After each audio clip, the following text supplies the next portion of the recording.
Welcome to the first edition of the eponymously named Tucker Carlson Tonight Show. I got a haircut for the show. We're glad you're here. Everything in the political world has changed in the last week, but on many college campuses, things have just become more the way they were, which is to say hysterical, reactionary, and totally out of touch with the rest of America. Classes and exams have been postponed, safe spaces have been erected, protests planned, and administration buildings occupied. What is going on? And by the way, what exactly is a safe space? Joining us now is Jill Hopkins. She's an assistant professor of journalism at DePaul University, and she had a very emotional group of kids in her classroom shortly after Hillary's concession speech. Professor, thanks a lot for coming on. I appreciate it. You're welcome. Thank you for having me. I keep reading these stories about people breaking down on college campuses, and I try to put myself in your position as a professor. So you have a kid come into your class crying about the election. As the adult, shouldn't you say, you know, it was just an election, and it was democratic, and nobody got cancer, and nobody died, and maybe you should toughen up a little? Why wouldn't you say something like that? Well, what I tried to do in my class on Wednesday morning is I taught my first class of the day, which was an introduction to journalism course, and we had talked about the election, political polling, fact-checking prior to Election Day. And I think for many students, the result was, as for many people in the United States, a surprise. And I taught my class shortly after Hillary Clinton gave her concession speech.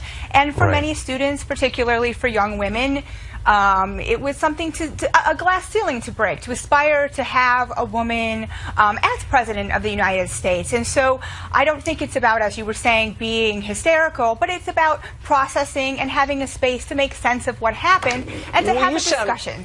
I get it, but it's also about having safe spaces. And at the University of Michigan Law School, where adults presumably attend, and I'm quoting now, post-election self-care and food and play. So this included Play-Doh and Legos, a safe space for people to go to, you know, feel, I don't know what. And that is kind of the question to you. What is a safe space exactly?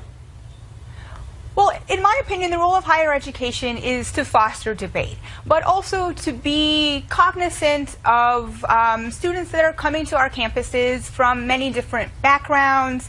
I work at DePaul University, which is an urban campus here in Chicago, a very diverse campus. And so, for example, in my class, the way that I approached it the day after the election was to return to themes that we had talked about prior to the election in terms of the role of a press in a free society. And okay, the role but wait a second. I'm sorry to interrupt you.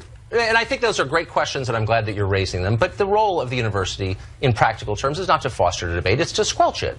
And so people who disagree are crushed, and people who agree with the herd are elevated. I mean, is there really a debate? Do you know a single DePaul University professor who voted for Trump and said so out loud? Do you know one?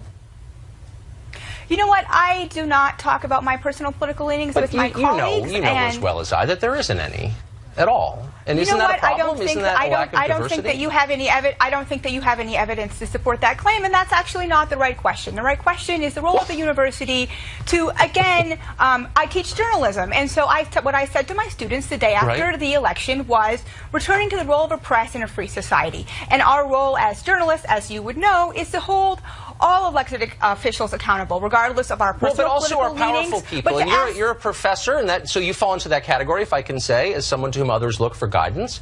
And I just kind of want to press you on this diversity question. So the whole idea of diversity is that the airless room produces bad decisions. We need people from different walks of life who have different points of view in order to make wise decisions. I think that's the underlying justification for it. And yet, in academia, there's virtually no one who disagrees from the liberal orthodoxy. Isn't it, and this is a sincere question, isn't it time for some sort of affirmative effort to bring people who disagree from other walks of life into your world?